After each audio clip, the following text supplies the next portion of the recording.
네, 조국 법무부 장관의 딸 동양대 표창장 위조 의혹과 관련해서 검찰 수사가 속도를 내고 있는 상황입니다. 조 장관의 부인 정경심 교수가 딸의 동양대 표창 관련해서 아들 상장에 있는 직인을 스캔을 해서 위조 작업을 한 것으로 보이는 물증을 검찰이 확보한 걸로 알려지고 있습니다.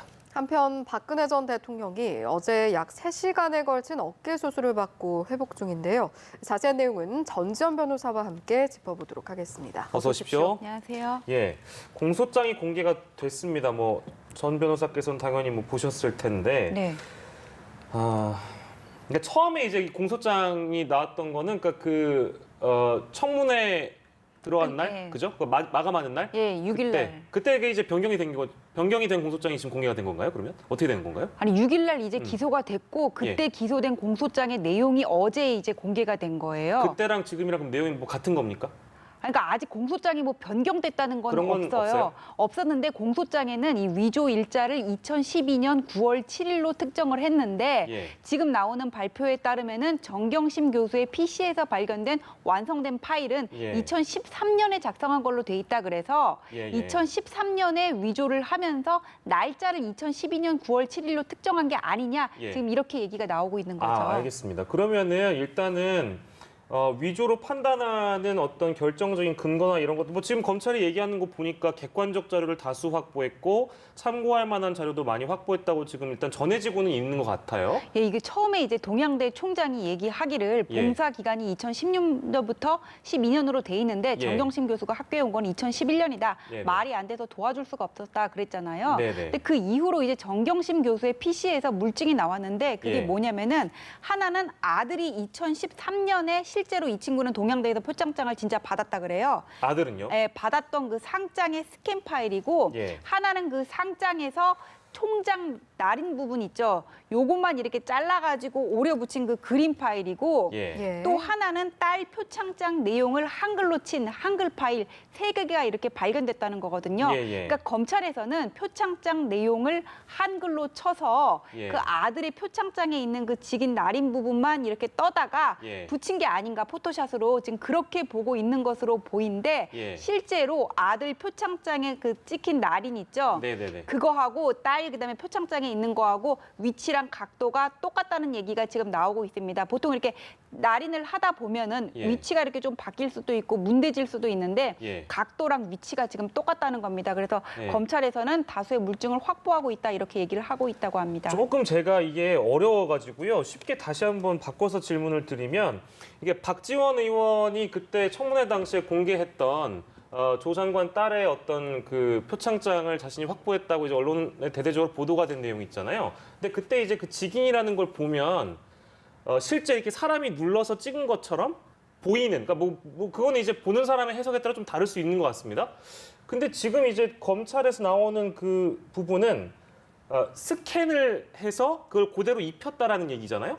예, 지금 그렇게 그게 어떤 나오고 상황 있는 관계인지 거. 모르겠어요. 그러니까 이해가 안 돼서. 저도 그걸 잘 모르겠어요. 그러니까 박지원 의원은 예. 그때 보여준 거는 원본을 이렇게 사진 촬영한 거였거든요. 그렇죠. 근데 지금 원본을 가지고 있는 사람은 딸밖에 없는 거잖아요. 지금 조국 그렇겠죠? 장관은 없어졌다고 얘기하는데 예. 그런데 지금 검찰에서 흘러나오고 있는 거는 예. 아들 그거 봤던 거를 이렇게 스캔해가지고는 그거를 이렇게 딱 오려가지고는 이렇게 거기다 입힌 것처럼 입혔으면. 그렇게 얘기를 하고 있어서 그러면 박지원 의원이 찍었다는 원본 사진은 어디서 나왔는지 그거를 모르겠어요. 잠깐만요. 저희 지금 나가는 화면이 지금 박지원 의원이 보여주시는 화면이죠? 예, 그거 보여주시고 앞에 자막을 살짝만 내려주시면 보일 것 같은데, 죄송합니다.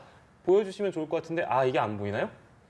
그러니까 이게 직인이라는 게 지금 상황에서는 지금 검찰 공소장대로만 보면 이게 굉장히 중요한 부분처럼 보여져서 과연 그 검찰이 파악하고 있는 그 위조의 어떤 연관 관계와 박지원 의원이 이것이 실제 조 장관 딸의 표창장이다라고 공개한 내용의 그 직인을 보면 이게 스캔으로 인해서 이렇게 위조가 될 수 있는 건가? 그러니까 박지원 의원은 그러니까 원본을 저렇게 사진 찍은 건데 저게 날인이 좀 스캔을 해서 저렇게 들어간 된 건지 건지. 아니면 직접 이렇게 찍은 건지 그게 지금 저 화면상으로는 확실하게 나타나지가 않는 거예요. 이거 어렵습니다. 근데 이렇게 공소장에는 예. 이렇게 직접 안 찍고 그냥 스캔한 거를 갖다가 붙여도 그 날인해서 위조를 했다 그냥 이렇게 똑같이 표현은 하거든요. 네네네. 그래서 이게 법조에서 어떻게 다퉈질지는 박지원 의원이 저 원본을 좀 제대로 공개를 해주셨으면 좋겠어요. 한번 좀 네. 비교를 해봤으면 좋겠어요. 네, 물론 이제 그 박지원 의원의 이제 공식적인 입장은 뭐 오늘 오전에 어떤 프로그램에서 이미 밝힌 바가 있습니다만 그것을 뭐 실제 나중에 법정에서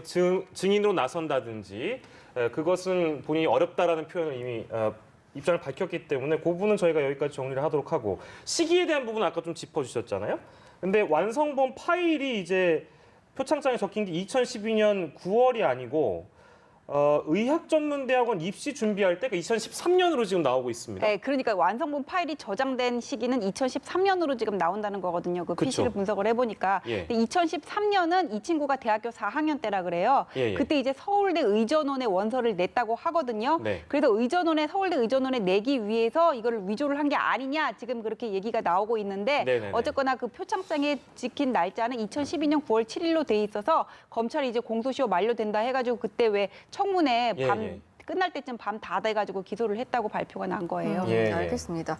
사실은 표창장 의혹 못지않게 논문 의혹도 지금 불거지고 있어서 이 부분도 짚어봐야 할 텐데 앞서 이제 조 장관이 논란이 됐던 논문이 대학 입시에 제출이 되지 않았다라고 언급을 했는데 또 이와 반하는 증언이 나왔다고 네, 해요. 근데 조국 장관 그때 청문회에서 말씀하셨던 거 기억나는데 논문이 제출되지는 않았다. 뭐 어학 인재를 선발하는 전형이었다 그렇게 얘기를 했는데 지금 나오는 걸 보면은 예. 그때는 왜 고대에서 5년이 지나가가지고 서류 다 폐기해서 없다 그렇게 얘기할 때잖아요. 예. 근데 보니까는 제출 서류 목록은 남아 있었는데 거기 보니까 저 논문 명이 있었다는 거예요. 그에 따르면 이제 논문을 제출했다는 얘기가 되는 거잖아요. 예. 근데 저는 좀 이해가 안 되는 게 그 논문을 제출했는지 안 했는지는 딸이 가장 잘 알 거 아니에요. 예. 그럼 아빠가 청문회 나가기 전에 너 이거 제출했니 물어봤겠죠. 그러면 얘기를 했을 텐데 왜 말이 이렇게 다르게 나오는지. 예. 그럼 조국 장관이 현재로서는 조국 장관이 거짓말한 게 아닌가 지금 이렇게 보는 의견이 더 많은 것 같아요. 예, 알겠습니다.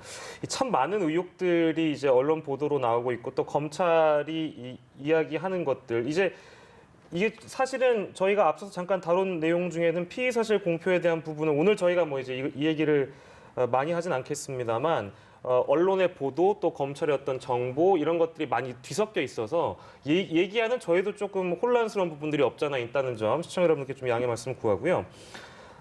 그리고 이 학생부 유출과 관련된 내용은 지금 어떻게 진행되고 있다고 합니까? 그럼 이게 경찰에서 수사를 중인데 예. 처음 나오는 얘기는 이제 뭐 한영 외고에서 교직원 누가 로그인 해가지고 열람한 기록이 있다 이렇게 나오고 있어요. 이걸 예. 꼭 굳이 발급은 안 받더라도 열람해가지고 이 친구 영어 성적이 얼마였는지 확인은 가능한 거잖아요. 예. 근데 나오는 걸 보면은 반드시 그 교직원의 문제는 아닌 것 같아요. 지금 경찰청장이 좀 전에 뭐라 그랬냐면 서울시 경찰청장이 예. 그렇게 얘기를 했어요. 이 친구가 그 학생부를 뭐 학원이라든지 대학교에 좀 또 제출을 한 적이 있대요. 입시를 준비를 하다가 예. 거기서 유출이 됐을 가능성도 있어가지고 예. 다양한 경로로 조사를 하고 있다. 지금 이렇게 발표를 하고 있는데 예. 가장 확실한 방법은 주광덕 의원이 얘기를 하는 건데 주광덕 의원은 공익제보자를 보호하겠다 지금 그렇게 그렇겠죠. 나오고 네. 있어서 예. 지금 경찰은 다양한 루트를 통해 가지고는 뭐 조사를 한다고는 하는데 이게 주광덕 의원의 어떤 뭐 통화 목록이라든지 이런 걸 보지 않는 한 예. 밝힐 수가 있을까 좀 그런 생각은 듭니다. 네네. 알겠습니다. 사모펀드 의혹도 좀 살펴봐야 할 텐데 이와 관련해서는 해외로 도피했던 전 WFM 대표 소환 조사를 받았다고 들었는데 어떤 의혹을 받고 있는지 구체적으로 한번 이 들여다보죠. WM 대표가 이제 우모 씨라는 사람인데 지금 네. 대표는 아니고 과거에 이제 WFM의 전 최대 대표네요. 주주였어요. 네. 근데 이 코링크라는 회사가 뭐 지금 우회 상장을 의도했다 지금 이런 얘기들이 나오는데 자금이 이 우모 대표의 자금이 상당 부분 많이 투여가 돼요. 예를 들어서 이 사람이 WFM 주식을 다 가지고 있다가 이거를 2017년 10월에 이 코링크 쪽에 매각을 한 게 있고요. 예. 그다음에 WFM을 인수를 할 때 이 우모 씨 쪽에 이 돈이 신성석유라고 또 이 사람이 1인 회사인 데가 있거든요. 신성. 예, 신성석유. 예, 예. 거기 자금이 또한 80% 정도가 들어가요. 그래서 이게 WFM을 코링크가 인수를 하게 됐거든요. 예. 그 다음에 이 사람이 또 익성의 지분도 얼마 정도 가지고 있는데 예. 이 익성은 우리가 그 녹취록에 나왔던 데잖아요. 예. 이게 배터리 사업 얘기를 하면서 익성으로 흘러 들어간 7억 3천만 원의 돈을 그 오촌 조카가 최모 웰스CNT 최모 대표한테 이거 나오면 안 돼. 익성이라는 이름이 흘러나가면은 기자들이 보면 수소차까지 엮어서 좋은 그림이 나와. 지금 이렇게 했던 부분이잖아요. 그래서 예. 지금 이 코링크를 정점으로 하는 이 펀드 카테고리가 여러 개 다 지금 얽혀 있어요. 예. 하나하나 구분돼서 하는 게 아니라 다 얽혀 있는데 예. 거기에 이 우모 씨 자금이 많이 들어간 건 맞거든요. 예. 그래서 뭐 주가 조작이라든지 아니면 뭐 자본시장법 위반 횡령 혐의를 밝히는데 우모 씨의 진술이 상당히 중요하고 이 우모 씨도 만약에 관련 정도에 따라서는 공범으로 엮일 수가 있는 거죠. 그러니까 쟁점으로 볼 수 있는 것들이 무엇이 있느냐라고 했을 때 사실은 코링크 피해 운영에 정 교수가 관여가 돼 있는가 이 부분도 좀 아마 검찰이 심도 깊게 들여다보지 않을까 싶은데요. 왜 그 오촌 조카 체포 영장에 공직자 윤리법 위반이 들어가 있다 그러잖아요. 예. 이 사람들은 다 공직자가 아니고 공직자는 조국 장관이란 말이에요. 그럼 조국 장관과 관련해서 또 뭔가 혐의가 이렇게 드러나지 않았나 싶기는 한데 지금 이제 밖으로 드러나는 거는 정 교수의 자금 8억이 3억 동생한테 5억은 그다음에 이제 오촌 조카 쪽에 해가지고는 이 코링크로 흘러 들어갔다는 것까지는 나왔어요. 그다음에 뭐 고문료를 받고 관계자 증언으로서 뭐 5억을 투자를 할 때 사무실을 방문했었다 이런 것들이 나오는데 이제 가장 중요한 거는 이 자금 흐름하고 자금 흐름은 이미 나온 거고 거기에다가 이 정경심 교수의 그 하드디스크가 압수되지 않았습니까? 예. 여기를 통해서 어떤 물증이 나오느냐가 중요한 것 같아요. 그냥 관계자들이 같이 왔었다 아니면은 뭐 운용 보고서를 급조를 할 때 연락을 했었다 이런 거는 큰 의미가 없고 예. 이 하드디스크를 통해서 어느 만큼 관련성이 나오는지에 따라서 이제 예. 소환 시기라든지 이런 것들이 결정이 될 것으로 보입니다. 예, 알겠습니다. 저희가 처음부터 짚어봤던 이 정경심 교수의 그 딸 표창장 위조 의혹 그리고 이 사모펀드와 관련된 내용 역시도 다 어떻게 보면 정경심 교수가 이 의혹에 깊숙이 관여를 했는지 관여하지 않았는지가 어떻게 보면 핵심인 거잖아요. 지금 검찰이 모든 이 조사를 하는 그 핵심일 텐데 그러면 정경심 교수는 언제쯤 소환해서 조사를 하느냐? 그럼 그 가능성에 대한 얘기가 이제 나오고 있어서 그건 어떻게 보세요? 뭐 이제 임박했다는 얘기가 나오는 거는 조사할 사람을 다 했거든요. 예. 코링크에서 가장 중요한 그 오촌 조카 실제 운용자라고 알려진 그다음에 그 자금된 사람 WFM의 전 최대 주주 우모 씨 아까 말씀하셨죠. 이 예. 사람도 조사를 했고 익성 대표까지 조사를 했다 그래요. 물어볼 건 다 물어봤어요. 그다음에 자금 흐름도 이제까지의 내사를 통해서 충분히 축적이 돼 있다고 하니까 예. 이제 정경심 교수를 소환해서 물어보는 것만 남았는데 예. 아마 정경심 교수의 소환은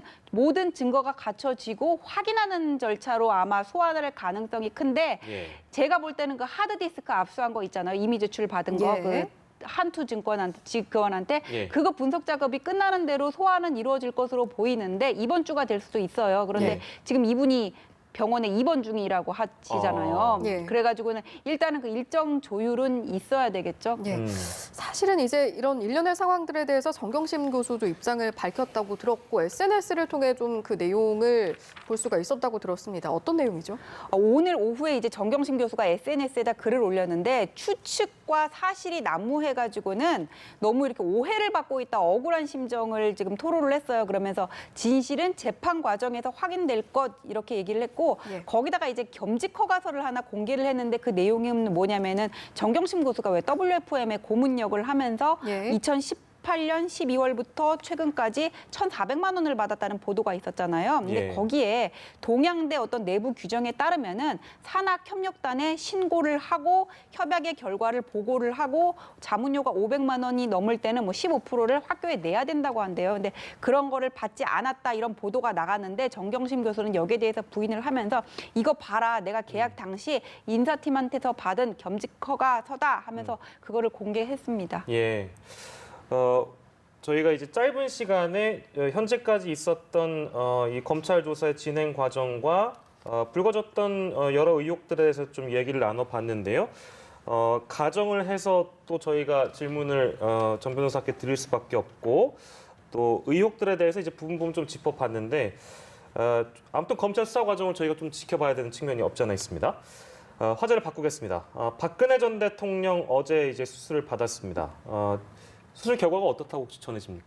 수술 결과는 뭐 지금 한 2시간 30분 정도에 걸쳐서 수술을 예. 받았다고 하는데 어제 받았고요. 성모병원 발표에 따르면은 50견 수술이었고 왼쪽 어깨에 힘줄이 파열됐다고 하고요. 예. 그래서 힘줄 봉합술과 그다음에 관절 이완술을 받았다고 하는데 예. 힘줄 파열된 정도가 심해서 아마 일상생활을 하는데 지장이 있었을 거다 그렇게 얘기를 하고 있고 예. 오른쪽 어깨도 안 좋아서 지금 주사 치료를 받고 있다고 해요. 그래서 예. 2, 3일 정도 회복한 후에는 이제 재활 치료에 들어가는데 재활 치료는 처음 4주는 이제 기구를 가지고 수동으로 관절을 움직이는 거를 하고 예. 그 다음 4주는 이제 스스로 움직이는 거를 하는데 최종적인 재활 기간은 회복되는 정도를 고려해 가지고는 결정할 것이라고 합니다. 알겠습니다.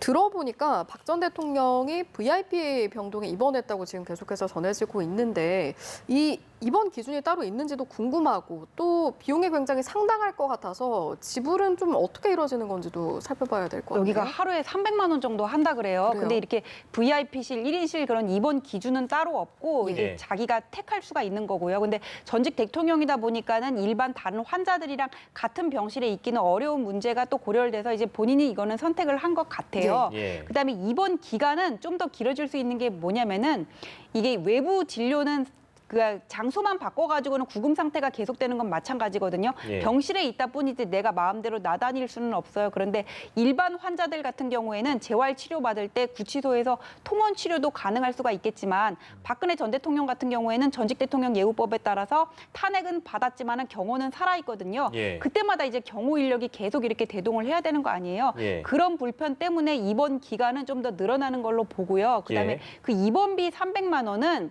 원칙적으로 이렇게 지금 기결수 상태잖아요. 이런 네. 경우에는 보험급여가 정지가 돼요. 그래서 법무부가 건보에다가 일정 금액을 예탁을 해놓고 예. 거기서 치료비가 지급되기도 하는데 예, 예. 이렇게 기간이 길어지고 VIP실에 입원하고 경제적인 상태도 어려운 정도가 아닌 경우까지 예. 거기서 다 치료비를 지급할 수는 없어서 아마 이런 경우에는 상당 부분을 자비로 부담을 해야 될 것으로 보입니다. 그렇군요.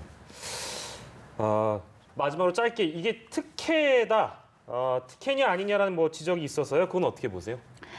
이게 특혜를 그 기준을 어디다가 맞춰야 될지 일반 사람들이 이렇게 오랫동안 VIP실에 입원해 있지는 않아요. 이렇게 수용이 된 사람이. 그런데 예, 예. 전직 대통령이라는 신분 때문에 경호 문제에 또 있는 거고 그다음에 1인실에 있는 거는 다른 환자들과 같이 이렇게 입원할 수 없는 그런 어떤 경호상의 경호상의 문제도 있는 거잖아요. 그래서 이거를 특혜다 아니다는 그냥 그 기준을 그냥 무조건 일반 환자들하고 맞출 수는 없고 예. 전직 대통령이니까 그만한 고려를 해줄 수밖에 없는 거고 그 비용은 또 이제 국가에서 부담하는 게 아니거든요. 그래서 예. 이거는 법적인 문제가 없는 거고 이렇게 하나하나를 집어서 이건 특혜다. 왜 똑같은 잘못을 했는데 같이 이러고 있냐? 막 이런 식으로 또 뭐 비판을 하기 시작하면 정말 끝이 없다고 보입니다. 예, 알겠습니다. 오늘은 두 가지 주제를 놓고 이야기 나눠봤습니다.